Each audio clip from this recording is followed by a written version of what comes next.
nchi ndugu Ali Senga Gugu,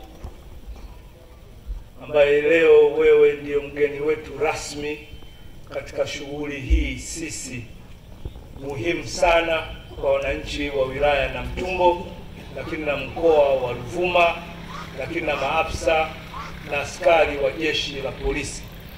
Karibu sana Namtumbo na asante sana kukubali mwaliko wa jeshi la polisi. Viongozi wetu wa dini, tunawashukuru sana kwa ibada iliyotufanyia hapa ya ufunguzi wa shughuli hii. Asanteni sana. Endeleeni kutuombea na kuiombea nchi huko kwenye nyumba zetu za ibada, ili shughuli iliyo mbele yetu mwaka huu ipite kwa amani na salama. Asanteni sana. Mkuu wetu wa wilaya, dada yangu Ngolo Malenya,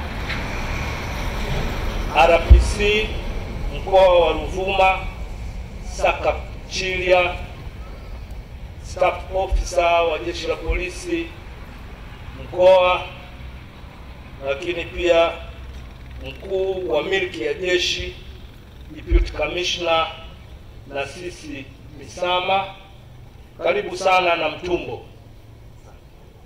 Mwenyekiti wa Chama cha Mapinduzi wilaya yetu ya Namtumbo, kakaangu Zuberi Saidi Lihui, mtoto wa Zena binti Linyagu Linyamagani.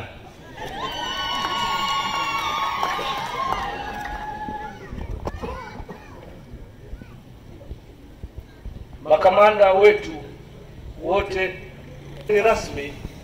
Kwanza kabisa mimi leo nina furaha ya pekee katika moja ya kazi ambazo tumetekeleza katika wilaya yetu zilizo chini ya ilani yetu ya Chama cha Mapinduzi.